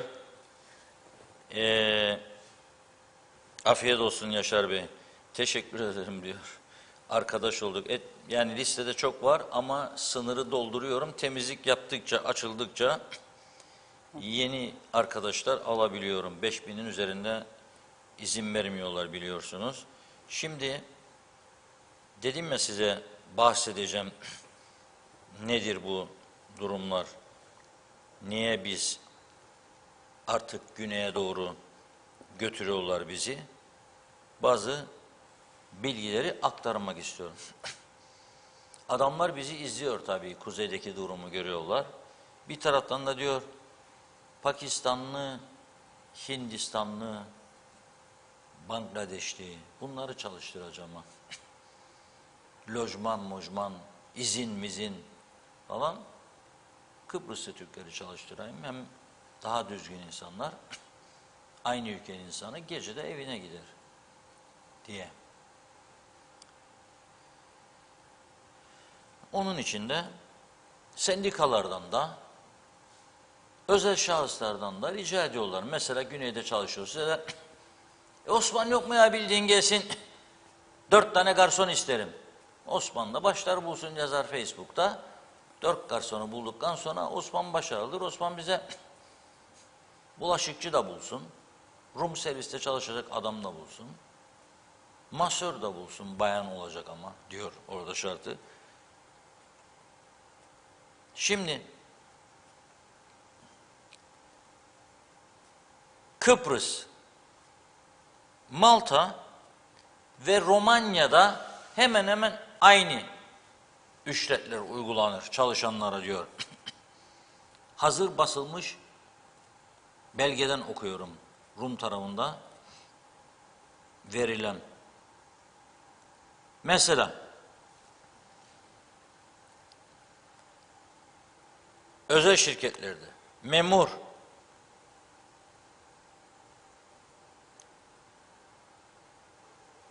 öğretmen, sağlık asistanı, kliniklerde temizlik 870 euro ayda. 6 ay geçtikten sonra eğer işi iyiyse, patron memnunsa maaş çıkıyor 924 euroya.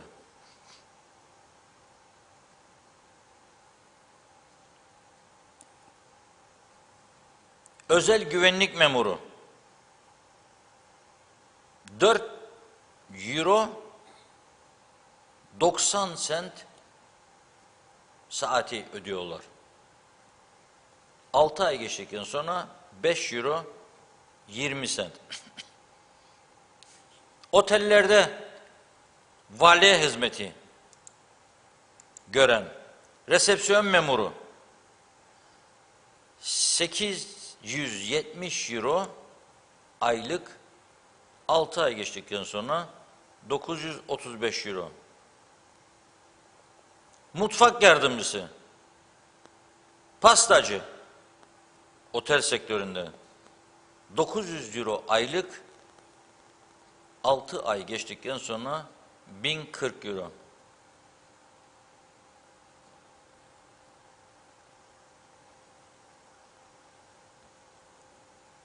Otellerde, çamaşırhanede çalışmak veyahut da havuz temizleyicisi 960 euro ayda alıyor. Otellerde temizlik işleri 970 euro. 18 yaşın üzerinde olup gençler elektronik alanında deri, ayakkabı, matbaa ve özel temizlik şirketleri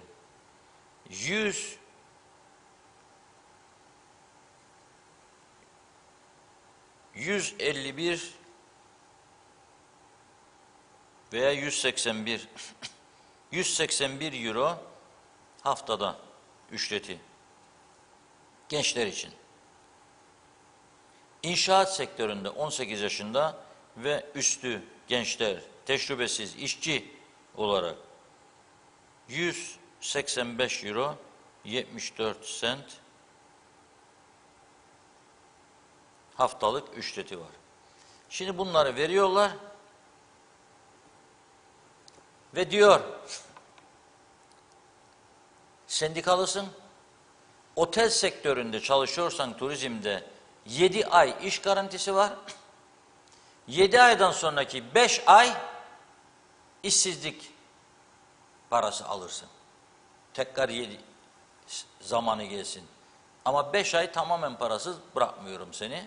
İşsizlik parası ödüyorsun çünkü sözleşmeli giriyorsun işe. Adamlar bunu yaymaya başladılar. Gittikçe artıyor bu rakam ve artacak da bence. Biz de burada inlemeye devam edeceğiz. Yani burada ciddi alınması gereken önlemler vardır. Dün bahsettim. Mesela gençleri zorlamayın. Yedek subay yapacak diye üniversiteye gitsin. Analar babalar eldeki avuç takını veriyor. Sırf çocuk yedek subay yapsın diye, erkekse diye söylüyorum. Ve bitirince de herhangi bir üniversitenin herhangi bir bölümünü, bunun adı işsizliktir. Sadece varsa dayısı partilerden da hükümete geldi. Alalım seni elektrik kurumu. Elektrik kurumu battı. Alalım seni bilmem Kooperatif Merkez Bankası, Bimboay'ın fabrikası var. Koop Gaz var. O da battı. Alalım toprak ürünlerine. O da battı. Nereye kadar gideceksin arkadaş? Bir yerde bitecek bu iş. Bitti. Haznede su kalmadı. Bitti. Onun için o gençlere de yazık etmeyiniz. Oğlum sen eğer meraklıysan babanın mesleğini, hayvancılıkla uğraşıyor, o işe yönel. Üretime ihtiyacımız var. Buğday yetiştirmek istiyoruz burada. Narenciye'de çöküş var. Canlandıralım ağaçları, artıralım ihracatı, ambargo yalan satıyorlar. Kaliteli üretim oldu mu satıyorlar. Hellimi Amerika'ya kadar satıyorum diyor adam. Yeter ki üret. Bak Dubai fuarındaydı. Kim engelledi onları? Dubai'ye gitmedi. Her sene gidiyorlar. Rum tarafı bağırıyor, onlar gidiyor. Turizmcilerimiz her sene İngiltere'de Dünya Turizm Fuarı'na gidiyor, Londra'da. Berlin Fuarı'na gidiyor. Kim durdurabiliyor? Kimse. Ama sorduğunda Berlin'den ben nasıl gideceğim Kıbrıs'a? Yüzerek derler herhalde. Nasıl gelecek adam? Uçak yok. Türk Hava Yolları'ndan anlaşacak da binecek de gidecek. İstanbul'a aktarmalı 4 saat 8 saat bekleyecek gelecek. Onun için zor. İngiltere'den eskiden Türkiye üzerinden uçaklar vardı. Aynı uçağın içinde touchdown yapardı. Havaalanında indir doldur yapardı. Ama siz Kıbrıs'a devam edecekler. Uçağın içinde beklerdi. 45 dakika sonra motorlar tekrar çalışır. Kalkış iniş. O da durdu şimdi. Bunları aşmak lazım. Bu zorlukları aşmak lazım. Sol direksiyonlu arabalar dedim diye sordu bir izleyicimiz. Yıllar önce burada alınmış bir Bakanlar Kurulu kararı vardır. Çoğu bilmez bunu, hatırlamıyor. O Bakanlar Kurulu kararına göre sol direksiyon araba ithalatı yasaklanmıştı bu ülkeye. Neden? Çünkü trafik soldan, direksiyon sağdan kazalar oluyordu, ölüyordu insanlar. O kararı alan hükümetin ilgili bakanına bazı kendini herkesten daha milliyetçi görenler tarafından saldırı olmuştu. Ana vatanla aramızda hiç ilgisi yok. Ne aranı açacak? İstesen o zaman ilah ettim de burayı. Hep sol. Trafikle değilsin. Sağdan gitsin arabalar. O da olmadığına göre bırak da düzeni koruyalım. Çoğu insan o zamandan sonra sol direksiyon arabası eskidiğinde galericiye gitti verdi. Aldı daha yenisini sağ direksiyon. O sollar duruyor atıl vaziyette. Ovalarda yani otogalericilerin arazilerinde çürümeye terk edildi. Çok paralar var. Ovalarda atılı. İzin ver ana, bir defaya mahsus dolduralım gemilere gönderelim. Bunu yapsalar buraya öyle para akacak, öyle para inanamazsınız. Yapmıyorlar. Yapmıyorlar.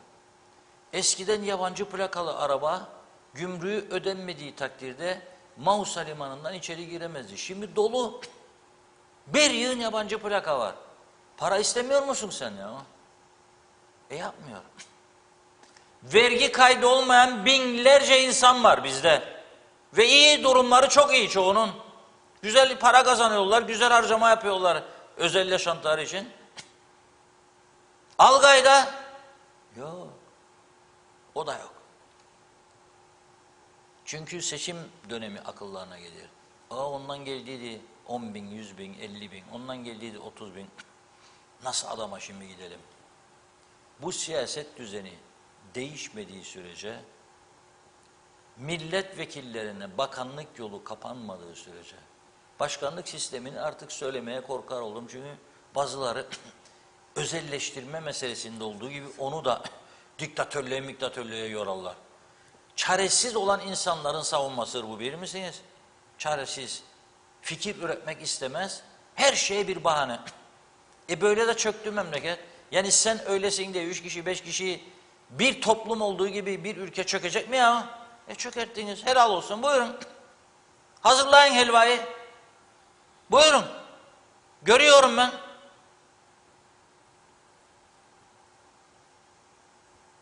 Yok. Yapılacak iş var. Ülkeyi ayağa kaldıracak çok imkan var. Önlemler alınırsa. Ne yapmazsınız bu söylediklerimizi? Neden kira mukavellelerini kontrol altına almazsınız? Mukavele imzalamayanlara neden üniversite demezsiniz ki size gönderecek mukavelesini mutlaka maliyeden geçecek? Neden batmış kuruluşları kapatmazsınız da borç üstüne borç, faiz üstüne faiz? Neden örtülüleri kaldırmıyorsunuz? Neden siyasi partilere yardımları en azından azaltmıyorsunuz? Neden? Söyleyin biz de öğrenelim. Neden? Ne iş yaptığını bilmediğimiz 28 tane temsilciliği neden azaltmıyorsunuz? En zorunlu olan yerlerde 3-5 tane kalsın, değeri getir. Adam Birleşik Arap Emirlikleri'nde savunma anlaşması imzalar birlikte. Olası bir gerilim olursa Rum ordusuyla beraber Arap bizi vuracak. Orada benim temsilcim varmış. Hadi bakalım. Hangi akıl? Nereden? Niçin? Yani anlaşılır gibi değildir. Yoksa bu ülke ciddi kararlar zamanından itibaren alınsaydı, Ecevit'in rahmetlik, Allah rahmet eylesin, 75'te söylediği gibi küçük bir İsviçre olurdu. Ama şimdi burası küçük ve tehlikeli bir Afrika ülkesi oldu. Küçük ve tehlikeli bir Afrika ülkesi olma yolunda hızla ilerliyor daha doğrusu. Gerçek durum budur. Şimdi gelelim mi? Bir de üzücü haber oldu. O sona bırakıyorum eski başbakanımızla ilgili haberi. Bugün bir Türkiye'nin güzel, sevimli bir sanatçısı hayatını kaybetti. Genç denecek yaşlarda. Onun bir şarkısını sizlere dinletelim.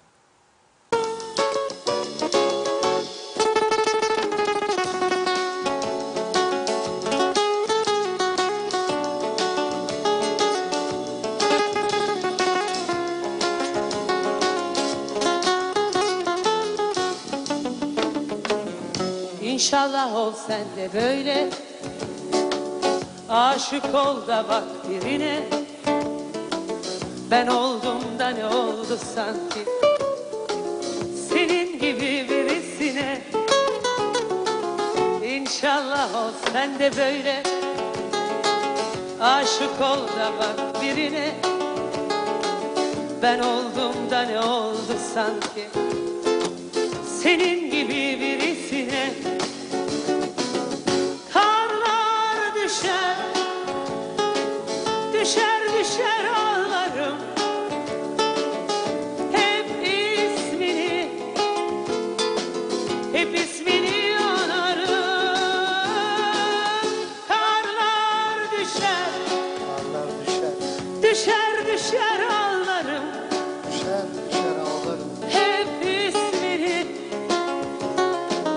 hep ismini anarım.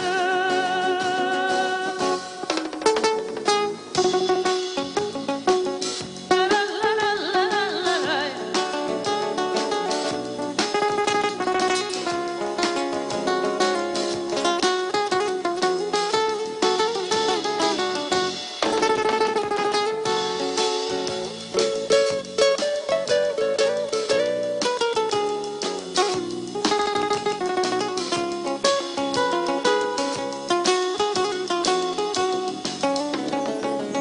Gel de gör bak şimdi beni, bulamazsın eski halimi. Seni düşünmekten yitirdim ben benliğimi. Gel de gör bak şimdi beni, bulamazsın eski halimi. Seni düşünmekten yitirdim ben benliğimi. Karlar düşer, düşer düşer ağlarım. Hep ismini, hep ismini anarım. Karlar düşer, Karlar düşer, düşer düşer ağlarım. düşer, düşer ağlarım. Hep ismini, Hep ismini. hep ismini anarım.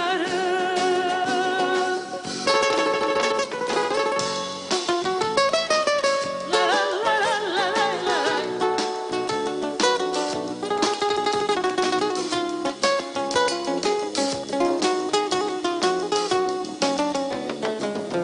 Zaten sende insaf yoktu. Olsaydı terk etmezdin beni. Terk ettin de ne oldu sanki? Bak buldum başka birini. Zaten sende insaf yoktu. Olsaydı terk etmezdin beni. Terk ettin de ne oldu sanki? Bak buldum başka birini. Karlar düşer, düşer düşer ağlarım. Hep ismini, hep ismini anarım. Karlar düşer, düşer düşer ağlarım. Hep ismini, hep ismini anarım.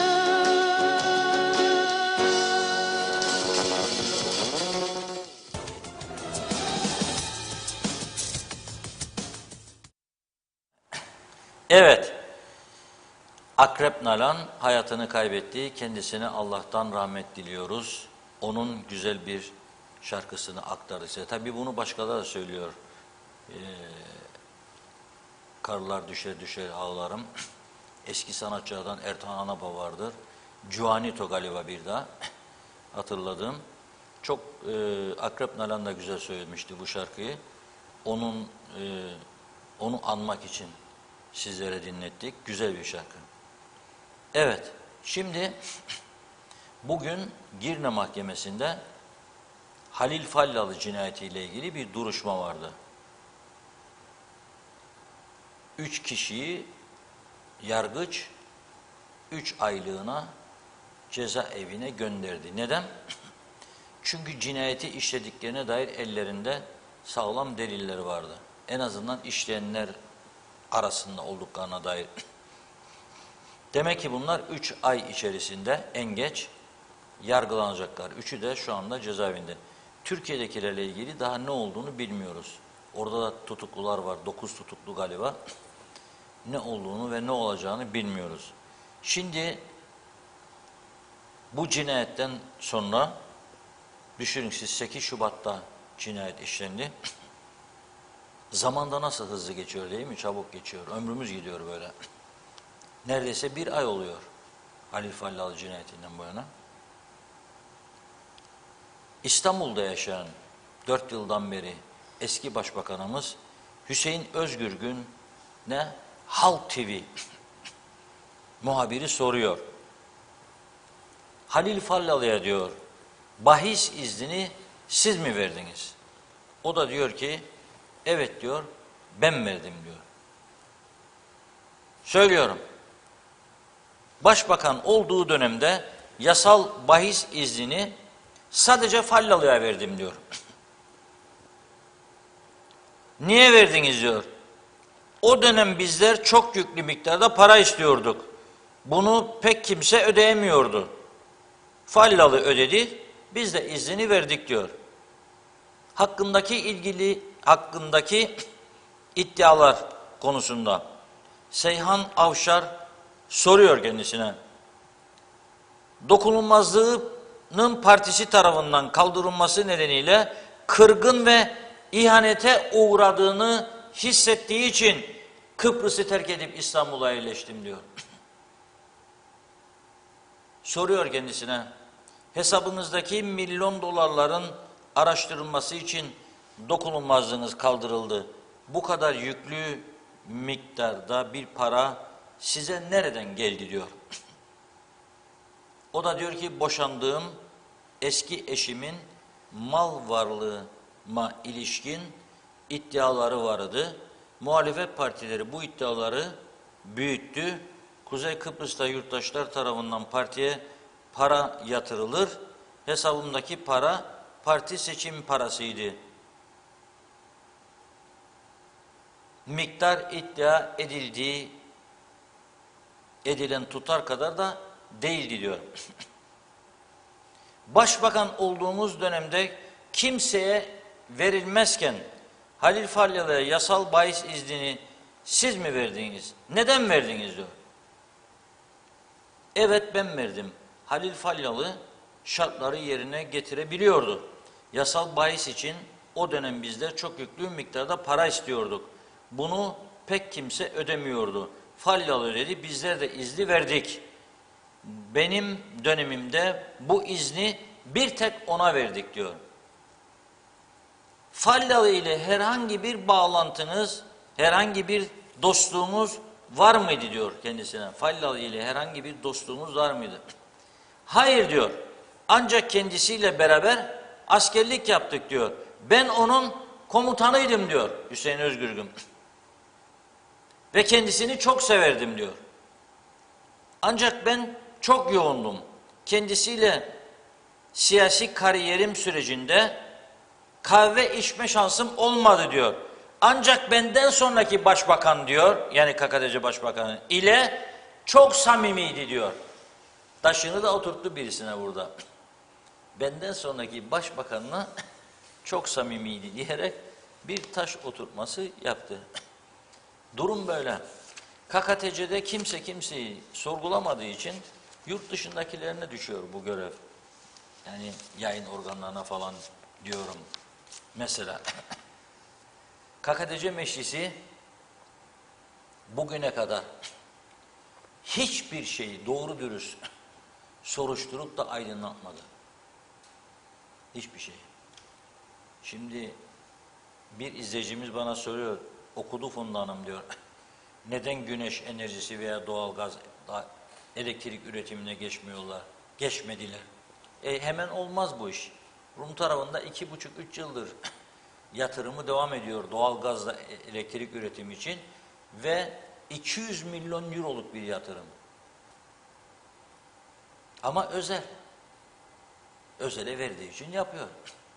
Bizimki vallahi de billahi de olmaz dediği için özel oluncaymış. Bizim egemenliğimiz gidermiş. Başkaları yönetirmiş bizi, olmazmış. Olmazmış. Ama şimdi bakıyorum dalga dalga Rum tarafına gidildiği zaman kimse ses çıkarmıyor. Yarın elektriğin tamamında veya en az yarısını veya daha çoğunu oradan istemeye başlarsak bu benim için hiç şaşırtıcı olmayacak.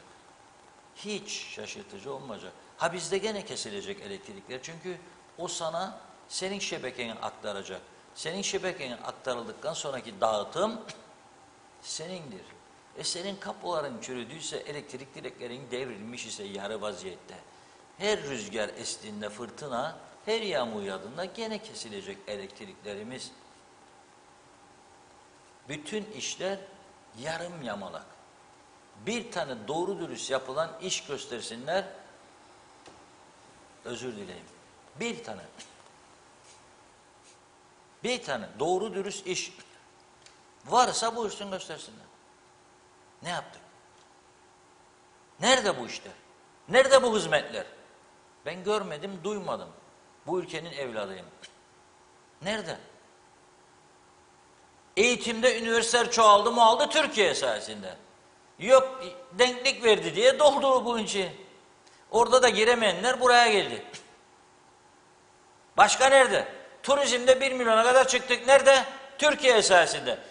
Lüks oteller Türkiye yatırımı. Bizde bazıları der ki peşkeş çöktüler sahillerde. Ne hadi sen de yatıraydın. 300 milyon euro dolar da göreyim seni. Lexus Otel 200 milyon dolar yatırdı. Da iş de yapamadı, para da kazanamadı adamlar.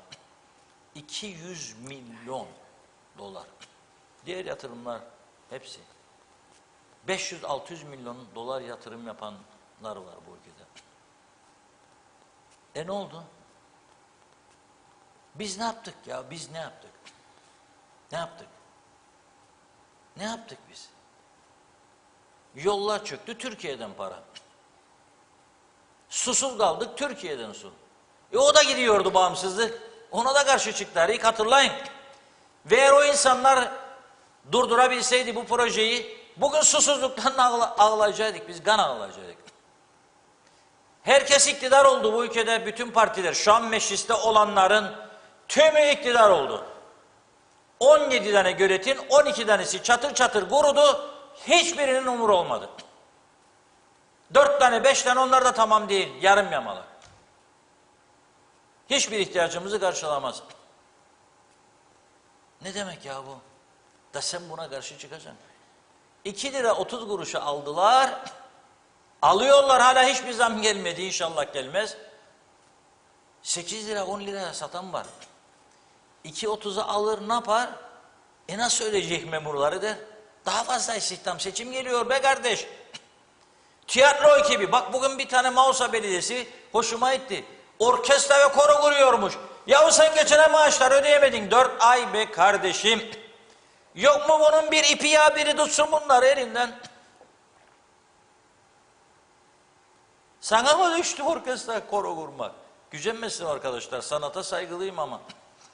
Para yok bunlarda. Savaş Bozat eski sendikacı. Lefkoşa Belediye çalışanlarından. Ne diyor? Herkes diyor maaşını aldı, 3 günde de bitirdi, doğrudur. Gitti mi markete, bitti. Biz diyor üstünden 4 gün geçmesine rağmen hala maaş bekliyoruz diyor. Ödeyemiyor. Para yok. Çünkü nerede attıkları, nasıl yaptıkları belli değil. Saraylar yaptılar. Saraylar yaptılar her yerde. Sanki de 100 sene onlar oturacaktı içinde. Sarayımız eksik ha? Sarayımız eksik. Bizim aklımız kesmez diye geldik sanayi bölgesinin içinde, çöplerin üstünde oturuyoruz burada. Saraya verirsen parayı çünkü tumbala baş gideceksin. Nasıl?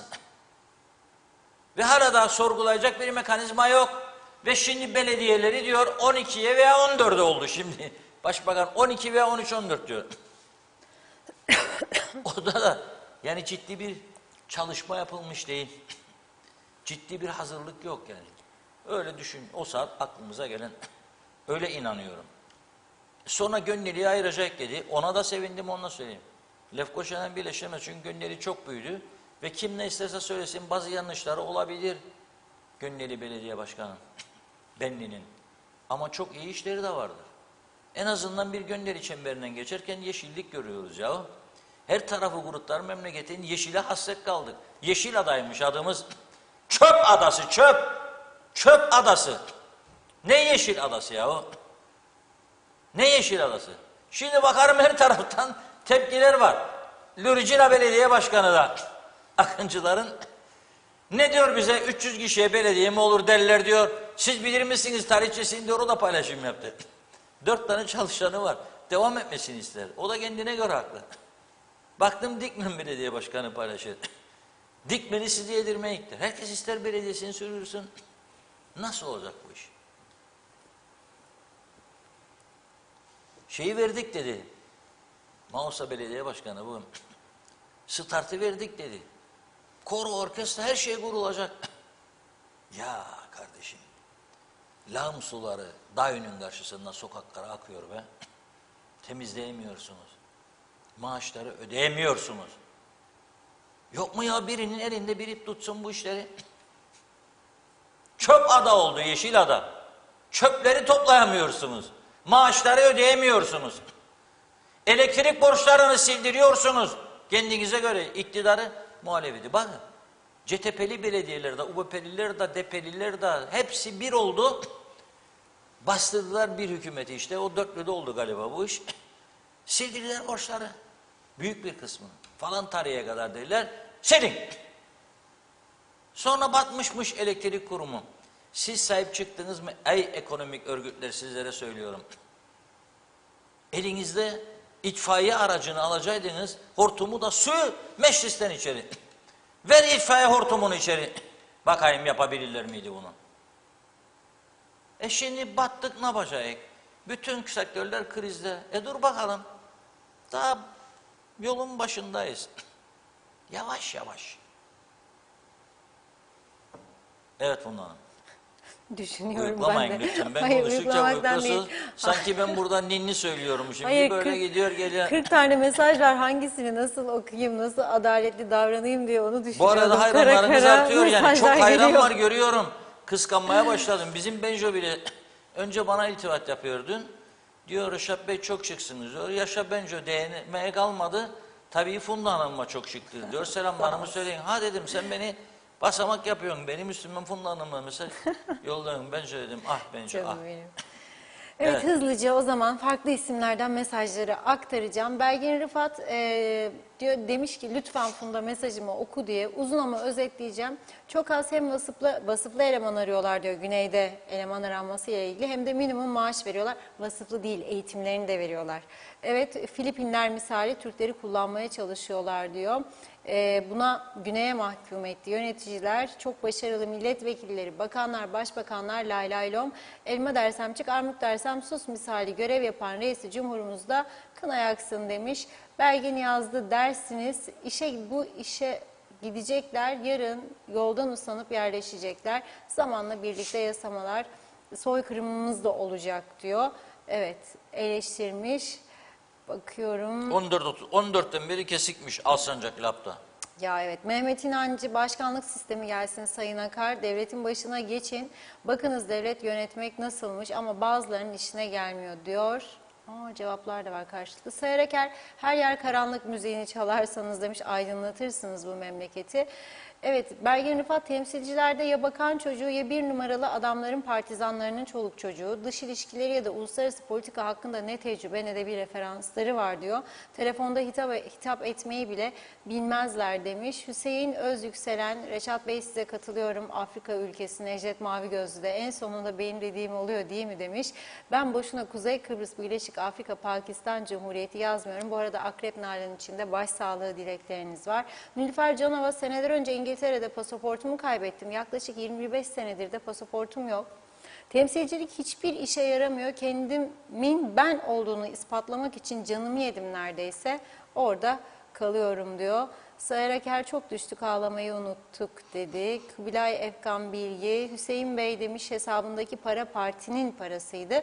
Niye parayı alıp gitti diyor. Verse ya partinin parasını geri. Benden sonraki başbakanla arası daha iyiydi diyerek laf söyleme hakkı olması için partinin parasını geri versin. Parti parası kalabilir mi? İsyanlar çıkardı. Abi Hüseyin, biz 200 bin Rum vatandaşının malını mülkünü peşkeş çektik ve sonunda yine aç kalıp o Rum vatandaşına ihtiyaç kaldık dedi. Ahmet Kaya, evet Alsancak Lap'ta saat 14'ten beri elektrik kesik. 18.30 oldu hala yok. Memleketin hali, yazıklar olsun. Mehmet İnancı, onu okudum.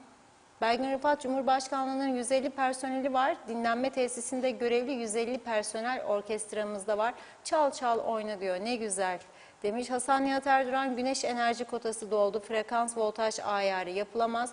Artık izin verilirse Türkiye veya İsrail ile enterkonnekt olunca güneşin önü sonsuz sınırsız açılacak. Küresel ısınma dolayısıyla fosil yakıt işi bitecek. Bizi Avrupa Birliği buna zorlayacak ve ada yine Yeşil Ada olacak demiş. Süleyman Hüseyin bu arada Aralık 2022 gram altın 1230 lira diyor. Evet, Barış Erdoğan hayırlı yayınlar. Başbakan duyurdu. Cihan Köroğlu ikiniz de çok şıksınız demiş. Teşekkür ediyoruz. Barış Erdoğan da evet onu okudum. Mehmet Uluçaylı'nın mesajı var. Reşat Bey bir program yapıp tüm belediye başkanlarını davet ediniz demiş ve 4 yıldır ne yaptıklarını açıklasınlar. Boşuna yaygara yapmasınlar diyor. Reşat Polat da Girne Karaoğlu'nda da 3 saattir elektrikler yok. Bu ne biçim dünya demiş. Anasını satayım parçasını lütfen çalın. Bu ne biçim dünya, o parçayı istiyor. Son mesaj Hasan Nihat Erduran ulaşım ambargosunu bile çözememiş. O beceriksiz Guterres'e çok selam ederim diyor. Beceremezse çekip gitsin artık dedi. Dediğim gibi arada yazışmalar vardı, mesajlar da yoğundu. Artık bugünlük kusur ettiysek affola diyelim. Evet Reşat Bey eklemek istediğiniz. Evet, çok teşekkür ediyoruz herkese güzel mesajları için. Ve burada haftayı tamamlamış oluyoruz. Pazartesi günü kısmetse inşallah maşallah birlikte olacağız. Az elektrik kesintisi olmasını diliyorum. Ama makas bıçak adamların ellerinde tık diyor kesiyorlar. Sistem eskidi, çürüdü, hatlar eski, yakıt sıkıntısı var, jeneratörler tekliyor, bakım onarım yok. Onun için korkuyorum. İnşallah korktuğum başımıza gelmez. Güneye tamamen bağımlı hale gelmeyiz elektrikte. Da şimdi o arkadaşlar şu bunca zaman bana Türkiye'nin eskisi altında bağımsızlık falan filan diyenler o zaman ne diyecek merak ediyorum. Ama inşallah olmaz. Teşekkür ediyoruz çok. Biz de size teşekkür ediyoruz ve haftayı noktalıyoruz. Programımızı burada sonlandırıyoruz. Yeniden görüşünceye dek hoşça kalın diliyorum. İyi hafta sonu.